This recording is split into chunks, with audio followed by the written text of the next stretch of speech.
Hey guys, Peter here to tell you about the latest from Epica, Aspiral, out of April 11th on Nuclear Blast. The album has 11 tracks, 61 minutes in length, and this is the band's 9th full-length studio album. They are a Dutch symphonic metal band. When it comes to the design of this record, I see an album that's very versatile, an album that offers different ways in which the listener can approach it.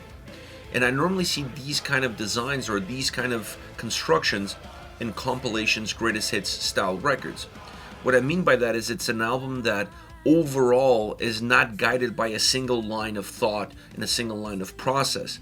One song doesn't need the other in order for the overall record to make sense, and even in order for the individual songs to make sense. Each song has its own DNA, each song has its own path, its own journey, its own essence. But when you put them all together under one single umbrella, you're going to find the DNA of the band on every single one of them. And that's what allows them to work really well in the context of the record, but also allows them to work really well outside of it. Now, once you get into the sound, this album has incredible size, impact, depth, and overall volume. I'm in love with the soundscape on this record. And I'm in love with the soundscape on this record for two main reasons. One is perhaps all of the things that I just said before, and the other is the fact that it sounds like a live record, a live in-studio album. It has great essence from that standpoint.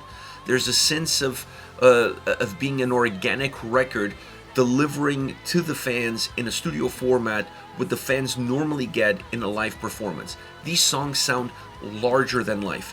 If you close your eyes, you feel like you are in a stadium listening to Epica playing these songs right in front of you. I don't think the band has ever captured this sound, this experience as well as they did on this record. And that's why the album sounds big. That's why the album has impact, it has size, it has depth, it has volume. It's because of that live experience that they are able to bring into the studio and create it in a very different format, but still connected to the real essence of what the band is, which is playing live. And I think this album sets itself apart for being put together with that thought process in mind. It's a record that has great production behind it, and I think only great production would allow the album to sound that way, to sound in studio live, to have the size that it has, the magnitude that it has, but still feel extremely simple to the ears. Very often you listen to an Epica record and you're listening to it and you feel like there's so many layers to the album that is very hard to digest a record, at least to get the most out of it when you're going through it. You have to listen to it multiple times, and every time you listen to it, there's something else there to discover. And that's always been the DNA of the band, and I think that is still in this record to a certain extent. But when you listen to this album at the first time going through it, there is a sense of simplicity in the air. And I think that simplicity is also something that comes with a live performance. And a live performance is all about the performance itself, not necessarily forcing the listeners through rabbit holes or trying to dive a little bit deeper into songs in order to get the most out of the track. It's about what you experience at first glance, how you interact with the song in a more natural and organic way, and then what you're going to get out of it. It's a re-emphasizing of something that you already experienced before when you listen to the record at home. This album brings these two worlds together simultaneously. This doesn't mean that the structure of the songs, that the sound on the album, that the overall delivery of the record is simplified or a diluted version of Epica's sound. It's not the case at all. This album is as layered, as rich, as textured as any other album that the band has ever released. But having that live experience in the overall record, on each and every single song, and the sound that it offers with the production that it gives you, it allows that experience to be simplified and to be minimized, so you can get a great experience first time going through the album, listening to these songs. You find the impact, you're able to digest them a lot quicker, and then obviously the more you dive into the record, the more you're going to be able to get out of each and every single song. But this sense of apparent simplicity that the record offers, once again, is something that gets transported from that live experience into the studio. Then when you start to talk about the individual elements of this record, you really have to talk about almost everything. The drum sound on this album is magnificent. I love how full it is, how heavy it is at times, how much volume and size and even depth and warmth it gives to the overall sound. Really coming across, not overly produced, but a lot more with that live essence to it that just navigates. When you listen to Epica live and you hear the drums have movement to them. They're not just staying in one lane. They're creating a lot of movement, and they're opening up the space for the rest of the elements to come in. And on this record, I definitely felt that from the drum sound. It had that same sort of vibe. It created that same sort of experience. And then you have the orchestral pieces and the keys. This record has some magnificent orchestral pieces, and the overall keys on this record really impact the album in a tremendous way. A lot of the size that the record has, while perhaps at first glance defined by the drums, it's emphasized by those orchestral pieces and by the keys, creating a lot of epicness to the sound, creating a lot of theatrical moments, creating a lot of cinematical moments that are such a huge piece of what this band is all about, but emphasized in such a direct way on this record that's impossible not to notice, but at the same time not interfering with a more metal, heavier side of the band when it comes to drums and specifically guitars. This album has a lot of guitars, totally noticeable, in the forefront, not hidden, not part of the overall melody, not part of the overall soundscape. The guitars on this album definitely have their own corner of space in which they're able to shine, in which they're able to impact the album, creating heaviness, creating more metal into this symphonic metal, and not allowing necessarily the album to have more of a symphonic drive, forgetting a little bit of that guitar sound behind. So even the guitars play this very defining role, which normally, if you listen to Epica live, you're always going to find them a lot heavier live than they are in studio. This album really emphasizes that, specifically on the drum and guitar side. But the bass, for example, something that nobody ever talks about. The bass on this record sounds really good. There is perhaps a track here and there where I think there's a little bit too much distortion on the bass sound, at least for my liking. Obsidian Heart is a track that comes to mind, even though it's one of my favorite songs on the album. I think the bass sound on that track could have been slightly better. But outside of that, I really enjoy the bass sound on this record because it helps emphasize the volume and the size of the songs, working really well with that magnificent drum sound that the record has all around. Then you get to the vocals. You know, Simone is Simone, and on this album, she was free as a bird. I love her voice. I love her delivery. I'm going to go on record to say that this is one of her best vocal performances on an Epica record, by far. It's an outstanding performance. It doesn't feel like she was feeling any pressure to record this record. It just feels like she's singing very naturally, very organically, and that's how it comes into the in the record, in the way it sounds, in the way it comes across. But then you add the choirs. This album has a lot of choirs, a lot of backing vocals, a lot of vocals in layers on the vocals, and all of that is really important to emphasize that size, to emphasize that live experience, to emphasize what it means to listen to this band when you're there right in front of them, seeing them and hearing them. So I thought that was a very important element, not necessarily to make the songs more cinematic or more epic, but rather to bring that live experience into the studio and emphasizing that very important aspect of it within the vocal performance. The harsh vocals on this album play a minimal role in terms of the amount that you're gonna get. Mark's vocals are really spread out throughout this record.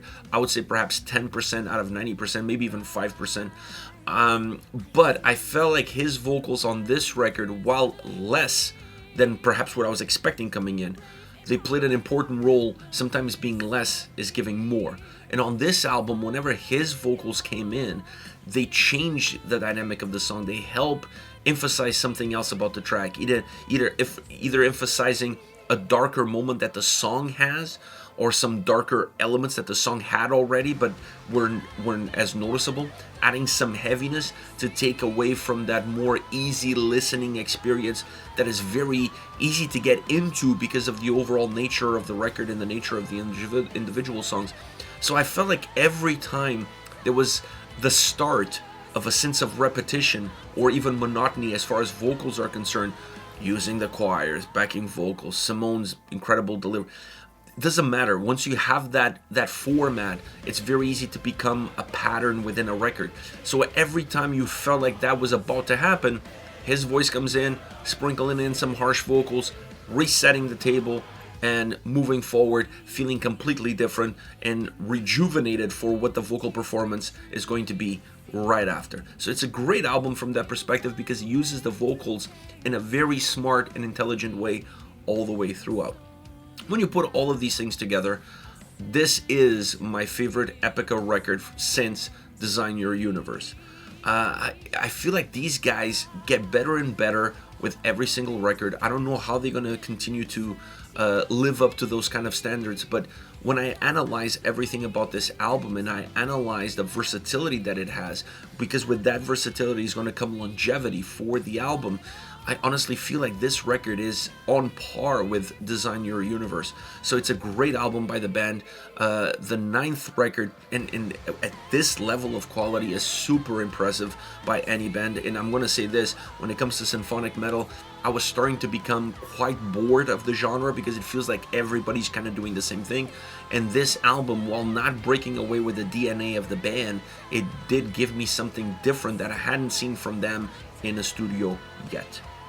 Now, as far as favorite songs are concerned, I'm picking Obsidian Heart. I know there is some issues with the sound on this track, specifically from a bass standpoint, that even the guitars, that I'm not a huge fan on the production level. I think that could have been a little bit better.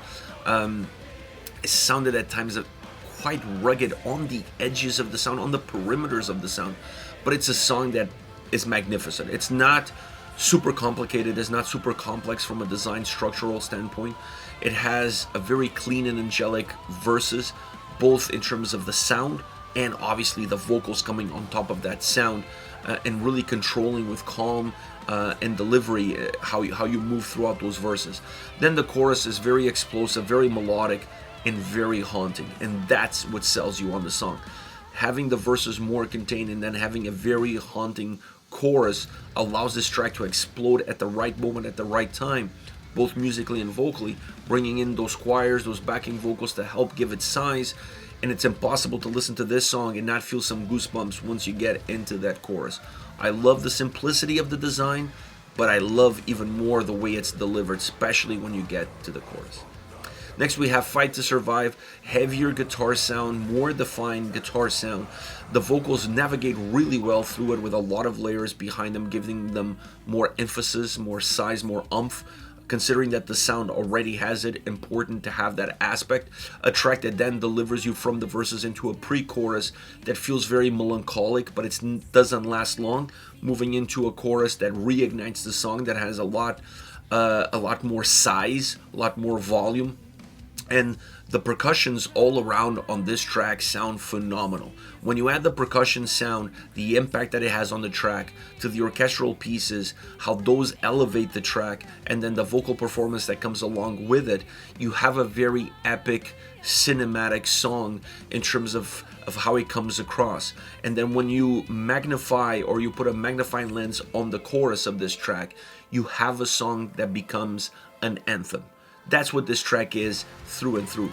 This song is an anthem, is built as such from a song structure standpoint, and then is built as such in terms of what gets delivered from it. Now, the harsh vocals on this track by Mark, they're really cool because they inject some heaviness and darkness at a moment of the song that the track really needed, so it doesn't become over melodic, and it doesn't become over cinematic. But even in a cinematic way, those heavier, harsh vocals with a heavier sound add to the cinematic aspect, adds a cliffhanger to the track, and I thought that was really key, really important. Otherwise, the song would become repetitive and even monotonous. So having that piece there changes everything. Every good story needs a cliffhanger, and this track has it in that aspect. And this track also has a magnificent solo section, incredible. Last but definitely not least, Apparition.